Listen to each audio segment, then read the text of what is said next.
It worked before, so why not now? That's the question I kept asking myself. When I started training for my 2:46 marathon, everything just clicked. More mileage, more workouts, more intensity, and I got faster. I cut 19 minutes off my marathon time in just a few months, going from running once per week to 6 days a week. And everyone was like, wow, that's so unfair. She must just be talented. And yes, maybe a little talent, but also a lot of determination. Then I got injured. But honestly, I wasn't even that mad because I knew I had so much to improve. And when I see a solution, I handle setbacks so much better. I'm like, okay, I just need to fix this and I'll be back. But what really hit me was when I tried doing the exact same thing again and it didn't work. So in this video, I'm going to explain why your running progress might have stopped using my own story backed by science. And most importantly, how you can fix it. Why progress stops. Here's the truth most runners don't hear enough. Progress isn't linear. What worked when you were a beginner won't keep working forever, unfortunately. At the beginning, almost anything creates a stimulus. Your body adapts fast because it's all new. But over time, your body gets smarter. It adapts to the stress you place on it. And if that stress isn't managed properly, you stop progressing. Or worse, you break down. This is called general adaptation syndrome, originally described by Hans Selye. Probably saying that wrong. It explains how your body first responds positively to stress. But if that stress becomes too much, without enough recovery, performance declines. In a 2020 review in the International Journal of Sports Psychology and Performance highlights that performance stagnation in endurance athletes is often linked to excessive training loads without adequate recovery or variation. This was definitely the case for me. When I first started training for marathons, I went all in. I added mileage, I pushed hard. That's just who I am. I'm a go-getter. It's what I'm doing now with my YouTube channel, and it's what I did when I moved to San Diego to start my protein muffin company. If I'm passionate about something, I go all in. And for my running, it worked. At first, in just 7 months, I went from a 3:05 to a 2:46 marathon, and I thought I'd cracked the code. So naturally, when I got back into training, I tried to do it again. But this time, it didn't work. I felt tired, sluggish, my heart rate was high, I wasn't hitting my paces because back then I trained on paces. And then I got my first bone stress injury. What changed? I didn't understand that the stress that once made me stronger was now too much. Or honestly, I didn't want to accept that it was too much because I so desperately wanted to manage that training load. But my body wasn't recovering. I wasn't adapting. I was accumulating fatigue. Now let's talk about the science behind why your running might feel stuck, because it's not just in your head, and you're definitely not alone. There are a few reasons runners plateau. One, because you accumulate fatigue. Your body needs a balance between training stress and recovery, and chronically elevated fatigue leads to hormonal changes and neuromuscular fatigue, which reduces performance. 2, lack of variation.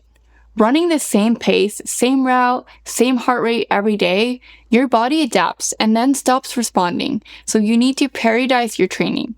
Alternate between hard weeks with deload weeks. You also need to switch up your workouts. If you're unsure which run to do when, then check out my video called How to Choose the Perfect Run Workout for Your Goals. I know I talk a lot about periodization, but that's because I hear others talk about it way too seldom, and it truly makes such a difference. And 3, ignoring recovery.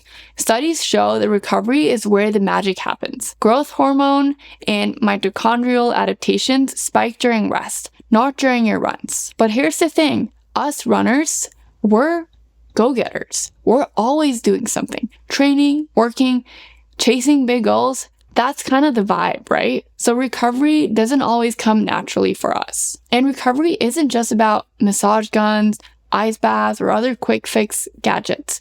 It's about actual downtime, not walking or running from one thing to the next. We're talking about the sofa or bed, laying down, letting your nervous system chill out. That's when the magic actually happens. How to fix it. All right, let's talk about how to actually fix this because I know how frustrating it is to feel stuck. I've been there. If you watch any of my other videos, you know this whole channel is built on all the mistakes I've made as a runner. I'm just hoping you all can learn from them and avoid some of the same setbacks. So what can you do? 1, you can track load, not just distance. Most of us are obsessed with mileage. I'm running 50K a week or 80 or 120, but like I've said so many times on this channel, what's more important and more accurate is how many hours you're training and what intensity that is at. Start monitoring not just your mileage, but your training load using tools like heart rate, how you feel, and rest days. That's how you actually measure training load. And I know it doesn't sound as sexy, and maybe it doesn't make you feel like such a badass, but it's a smarter way to train because it's sustainable. Also, I have a free Excel spreadsheet template where you can log your training, your total weekly minutes, and break down how much time you spend in each intensity zone. A lot of my athletes joke that I'm old school because I don't use a fancy app, I just use Excel. But here's the thing.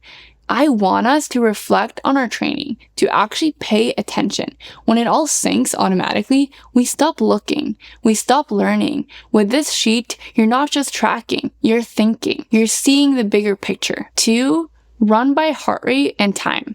That's what I do now, and it's a game changer. Instead of chasing paces, I train based on how my body feels and heart rate targets that are unique to me. Okay, but how does a generic plan become personalized, you might ask? Because I give you percentages of your max heart rate, not generic zones, actual individual targets. So you're not just training like someone else, you're training like you. And 3, build in recovery weeks. How often? This depends on what block you're in and how much stress you're putting on the body during those hard weeks. The key here is to let your body absorb the training. 1 step back, 2 steps forward. And 4, periodize your training. Break your training year into blocks: base, threshold, race prep, recovery. This structure keeps things fresh and helps you prevent stagnation. And just so you know, all this is baked into my running programs. They include time on feet training, built-in recovery weeks, and guidance on when to rest or adjust load. And again, instead of generic heart rate zones, I use precise heart rate targets based on your individual max heart rate. And the link to my programs or plans is down below. And I have plans from the 5K to the marathon and from 3 days of running a week to 14 days in a row. So there's really something for every level. Check out my table to figure out which plan is right for you. And before you think a plan like this is too expensive, seriously, ask yourself, how much are you spending on shoes, gear, and race entries? This is a small price to pay to finally start training smarter. If your progress has stopped, you're not broken. You just need a smarter plan. One that adapts with you, that helps you get stronger without burning out. If you want to train smarter, heart rate and time is your solution. And click the link below to check out my training plans. Let me know in the comments, have you hit a plateau? What helped you break through? And if this video helped, don't forget to like, subscribe, and share it. And if you're curious about why working harder isn't making you a faster runner, then check out this video that I posted last week. Thank you so much for watching.